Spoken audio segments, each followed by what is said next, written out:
Assalamualaikum warahmatullahi wabarakatuh. Bismillahirrahmanirrahim. Alhamdulillahi rabbil alamin. Wassalatu wassalamu ala asrafil anbiya'i wal mursalin wa ala alihi wa ashabihi ajma'in.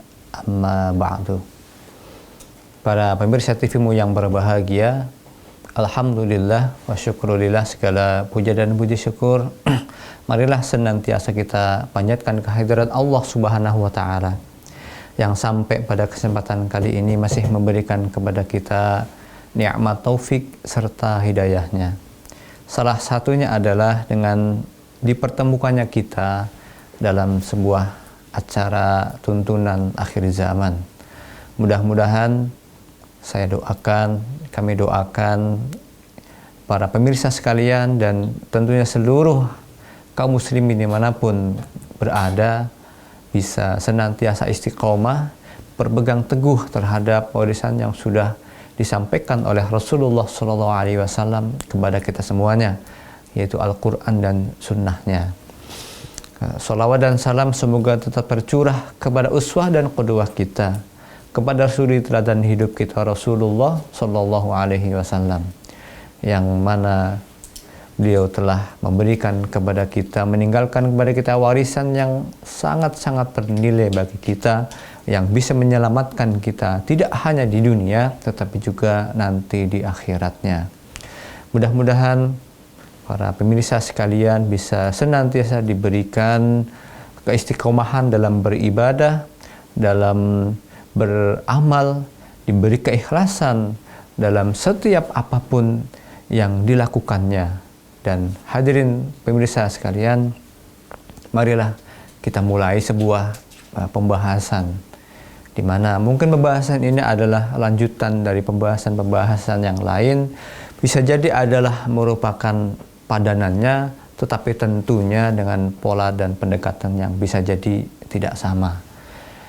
Para pemirsa sekalian yang berbahagia, dosa yang tertua yang selanjutnya setelah sombong, yang mungkin pernah kita bahas di beberapa pertemuan yang lalu, dosa yang berikutnya adalah sifat rakus, di mana Allah Subhanahu wa Ta'ala menceritakan dalam Al-Quran, walaupun kita harus memandang ini semuanya dalam bentuk bahwa Allah Maha Adil, wallahu ya'lamu, dan Allah lebih mengetahui apa yang tidak kita ketahui.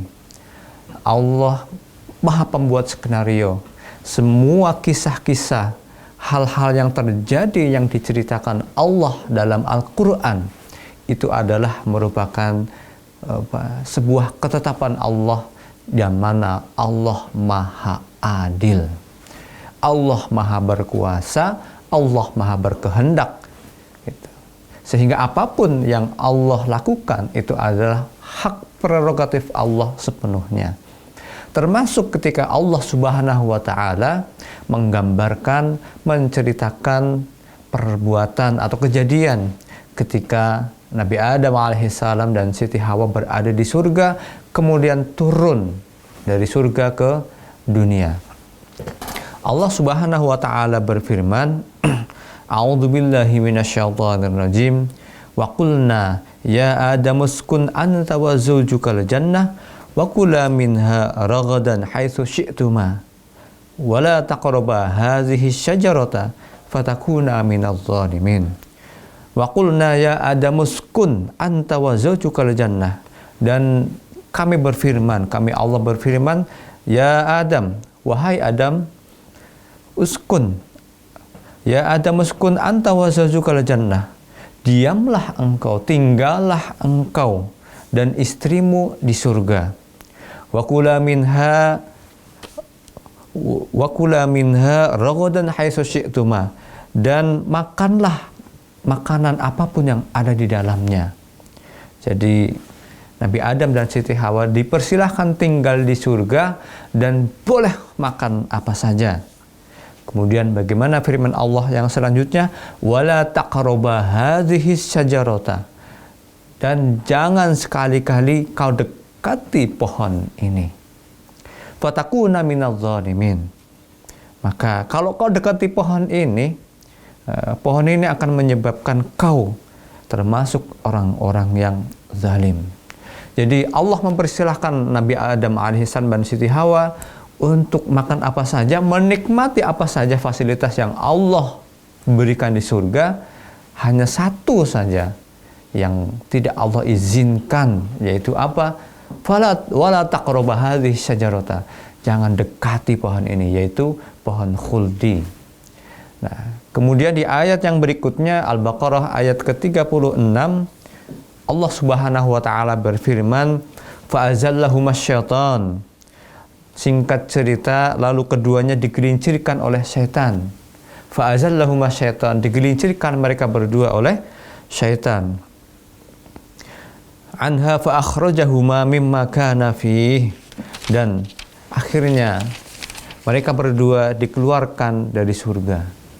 Jadi kemudian waqulnah bitu ba'dukum bi ba'din ngadu, dan turunlah kamu, sebagian kamu akan menjadi musuh bagi sebagian yang lain. Jadi para pemirsa sekalian, sifat rakus itu adalah ketika kita sudah mempunyai apa yang kita miliki dan itu cukup bagi kita, tetapi ternyata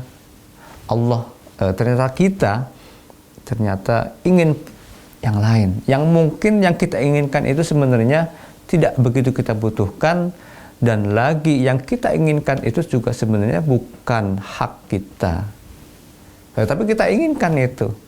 Itu adalah salah satu sifat rakus. Nah, sekali lagi para pemirsa sekalian, kita pandang cerita ini dengan sudut-sudut bahwa Allah Maha Adil, Allah Maha tahu apa yang seharusnya, dan kita memandang ini sebagai sebuah ibrah, pelajaran bagi kita supaya kita menjauhi sifat-sifat rakus. Kita lanjutkan setelah segmen yang berikut ini.